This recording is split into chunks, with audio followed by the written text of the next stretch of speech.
You are welcome back. There was an obstruction, so I'm making this video on part A and B of shame on the sluggard, or shame to the sluggard. So then I read verse 12 and 13 of Isaiah chapter 11, of Isaiah chapter 5, verse 12 and 13. They have lyres and harp, tambourine and flute, and wine at their feast, but they do not regard the deeds of the Lord or see the work of his hands. Therefore my people go into exile for lack of knowledge. Their honored men go hungry, and their multitude is parched with thirst. Where there are sluggards, those who are lazy, by choice, by habits, those who know the right thing to do. It doesn't matter whether they are the leaders of the land. When I'm talking about sluggards, some of the sluggards are in places of authority. They cause setback to themselves. They cause national setback. This is part of what was happening in Israel in the ancient days. And through the mouth of prophet Isaiah, he was telling them where they were getting it wrong. Some of them were the leaders. They know what to do, but they choose not to do it. They stay idle, causing national futuristic shame. Even some of the world leaders are building shameful future for their own people, for their country, for themselves, or whatsoever. Even though some of them are political looters. They may loot, but the damages they cause, become worse than their personal looting. It becomes about them going there to grab as much as, but they will cause the future detriment of many other thousands and millions of people under their leadership. Leadership is very, very powerful to building or destroying the future of the people.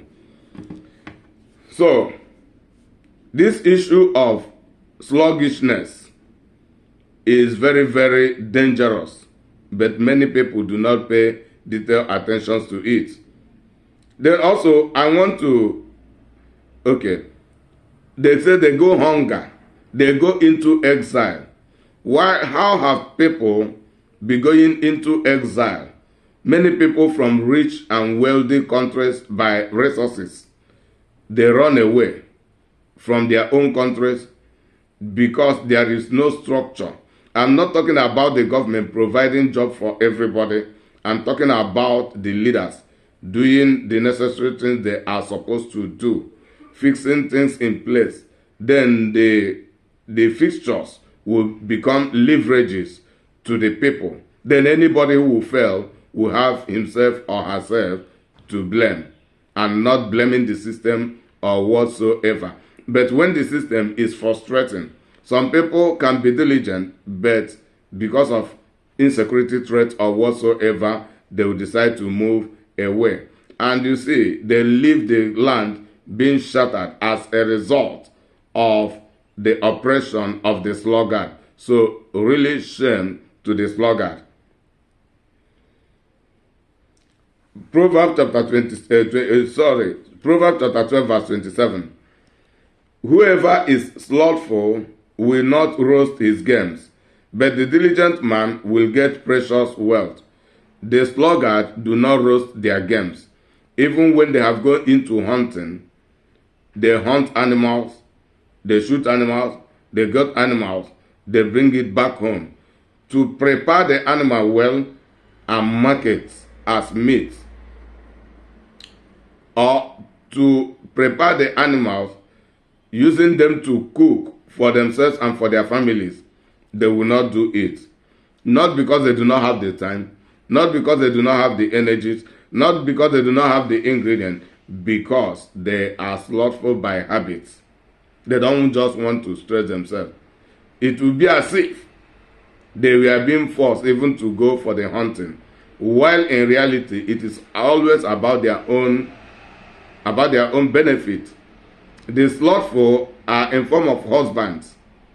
They can venture, they can start up something, but they never complete what they have started to get the proper results. They leave it halfway and it will get damaged. This kind of meat is either other people take the meat and their own invested effort will become waste. Both them and their family will begin to beg for food. Even they may end up going to beg some piece of meat from those who have taken that meat to go and prepare. At times, the meat will stay there and decay and get wasted. Their effort and whatever will still get wasted. Then their family will begin to go hungry. And even the odor of the decayed meat or the decayed animal will become a trench and a threat to the environment, both to them and their neighbors. Ecclesiastes chapter 10, verse 15 to 18. The toil of a fool wearies him, for he does not know the way to the city. The toils of the fool toils. The toil, A-T-O-I-L, toil.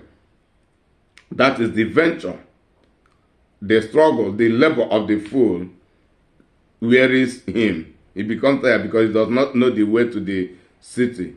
They just start up something, but they don't plan, they don't prepare, they don't know how to continue and finish well. The sluggard, no plan. It is just about out of hunger, they will just get up and begin to work, but there is no initiative, there is no direction, there is no whatever, and they get confused because they never plan, they never prepare themselves, they never learn the skill, they never did anything. It is their hunger forcing them to start to venture, but they will start, they will cannot complete. They don't know how to continue, they don't know how to finish well. The sluggard. Verse 16, it says, this is Ecclesiastes chapter 10 from 15 to 18. Now verse 16. Woe to you, O land, when your king is a child, and your princes feast in the morning. Woe to you, a king, a nation. Woe to you, O land. Shame to you, O land. When your king is a child, a sluggard, a king who is unintelligent, who is clueless, who is visionless. That is the king as a child. Say, shame to such a country. He said, when your princes feast in the morning, your leader, these princes here are your leaders. They feast in the morning. They don't do the right thing when it is necessary. They are being obsessed with pleasures, with frivolity. They are playing, yet they are leading the people. They don't know, they lack vision, they lack planning, no project, nothing. Shabby project. That is, there is no plan for development. It is just about them enjoying themselves. They don't care what happened to the land, what happened to the people. They don't care about the future. Then, verse 17. Happy are you, O land, when your king is the son of the nobility, and your princes feast, and your princes feast at the proper time, for strength and not for drunkenness, when your leaders knows what to do, when your leaders are competent, even when they eat. We eat, we drink, but it should be at the appropriate time and for the appropriate purpose. It is not be just about frivolity. So you see the difference between the diligent and the frivolous people. Verse 18. Through sloths, the roof sinks in, and through indolence, the house leaks. You see, even the ones that had been built by sloths or through sloths, the sluggard will just stay and allow things that had been built already to get spoiled, get destroyed. They only know how to enjoy, how to take, how to consume. They don't know how to repair. In fact, they know how to repair, but they choose not to repair. Not that anybody stopped them to repair, but because they are lazy-minded. These are the sluggards. Shame to the sluggard. The sluggard cause shame to themselves, to the people. It is not that we are causing them with shame. They are causing shame to themselves and to others by their slothful lifestyle. So that slothful lifestyle is what we are speaking against. So they must change. If they don't change, then we'll begin to plan on how to settle their matter. On how to settle their matter. Whether we'll force them into hard labor.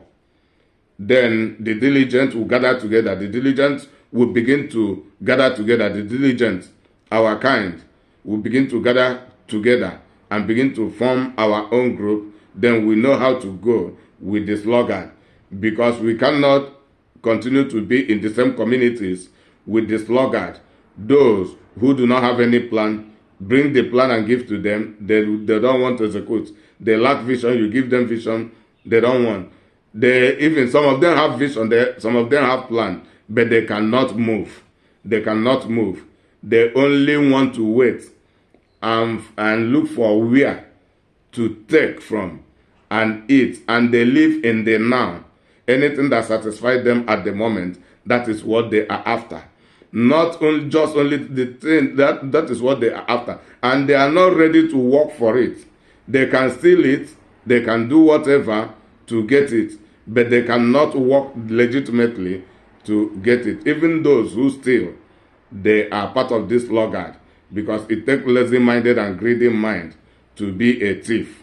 So I know that even stealing is a difficult task, but in the process of stealing, they are robbing what belongs to others. They are setting others back. They are causing damages, and when there is any threat to catch them, any challenge, any confrontation, they can kill. They can kill others to protect their own life, or they will be killed, which is not good also for them. So we have to diligently, as we are, continue to know how to deal with the life of slothfulness.